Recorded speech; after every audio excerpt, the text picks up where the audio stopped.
This is election year. ये election के पहले का स्पेशल रिवीजन है। इलेक्शन के पहले का जो रिवीजन होता है उसमें नियम ये होता है कि कोई भी सुओ मोटो डिलीशन नहीं होगा। सुओ मोटो डिलीशन से क्या मतलब है? सुओ मोटो डिलीशन से मतलब है कि बीएलओ अगर चाहे कि वो डेड है तो सीधे नाम काट दे, ऐसे नहीं कर सकते। एक भी नाम काटने के लिए क्या चाहिए? एक फॉर्म 7 होता है। इलेक्शन कमीशन ऑफ इंडिया का 3 फॉर्म है, 6, 7, 8। 6 is for inclusion, 7 is for deletion, 8 is for shifting. ठीक है, तो फॉर्म 7 होता है। somebody will have to raise form 7 request, ठीक है, फॉर डिलीशन। एंड हमें यह भी समझने की जरूरत है कि that BLO has no authority over deletion of any single name.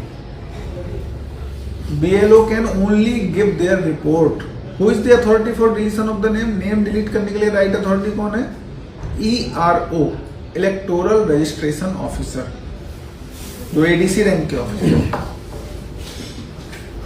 जब भी कोई फॉर्म 7 रेज होता है, फॉर्म 7 कोई भरता है डिलीशन के लिए, उसमें जिस व्यक्ति का नाम डिलीट होने वाला है उसको नोटिस जाता है। समझ में आ गया सबको? उसको क्या जाता है? नोटिस जाता है। ऐसा नहीं है कि फॉर्म 7 किसी ने भर दिया और हमने नाम डिलीट कर दिया या ERO ने नाम डिलीट, ऐसे नहीं होता है। उस व्यक्ति के पास जिसका नाम डिलीट होने वाला है उसके घर पे नोटिस जाएगा, घर में नोटिस जाएगा। एक बार नोटिस का रिप्लाई नहीं आता है, नोटिस दोबारा जाएगा। दोबारा नोटिस का रिप्लाई नहीं आता है, नोटिस तीसरी बार जाएगा। कितनी बार नोटिस जाएगा? 3 बार ही जाएगा ना सर? बीएलओ 3 बार जाएगा, नोटिस एक ही बार। नोटिस एक बार जाएगा, बीएलओ 3 बार जाएगा। ठीक है, नोटिस कितनी बार जाएगा? 1 बार, और बीएलओ 3 बार जाएगा। ठीक है,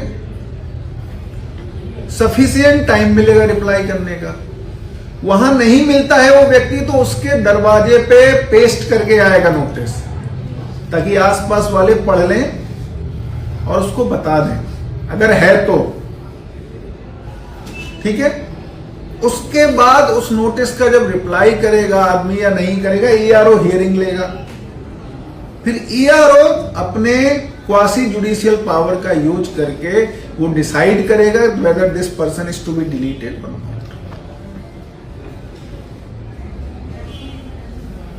that means the person concern will be given sufficient opportunity to present himself और herself before the ERO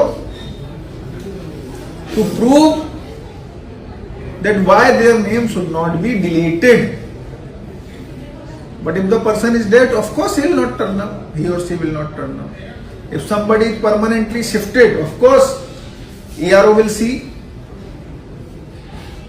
If somebody has name in 2 places, ERO will decide accordingly. So satisfaction of the ERO is mandatory for deletion of any name.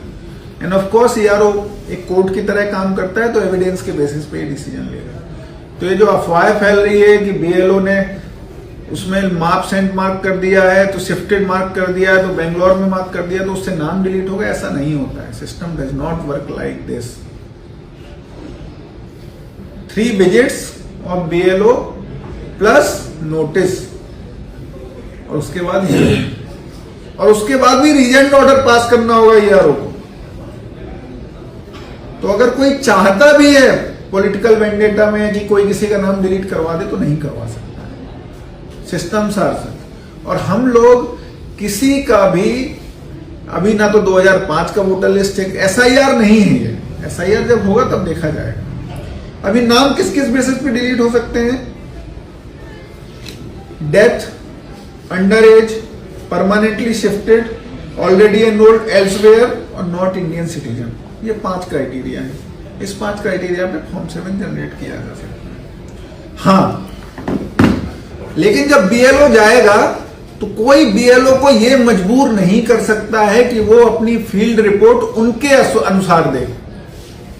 BLO अपनी field report में अगर उसको व्यक्ति नहीं मिला है, उसको पता है चला कि बेंगलोर में है व्यक्ति या कहीं केरल में है या दुबई, तो वो लिखेगा कि वो बेंगलोर, केरल या दुबई में है।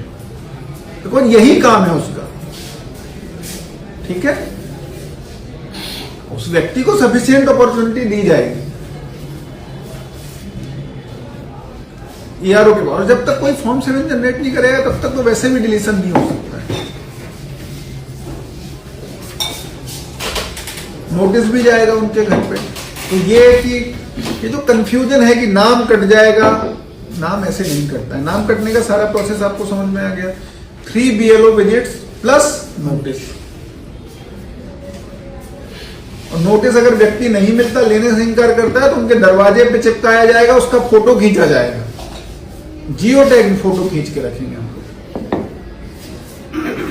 हाँ, लेकिन ये जरूर है कि अभी जो हाउस टू हाउस वेरिफिकेशन चल रहा है उसमें आइडेंटिफिकेशन तो होगा कि कौन डेड वोटर है, कौन शिफ्टेड वोटर है, ये तो होगा।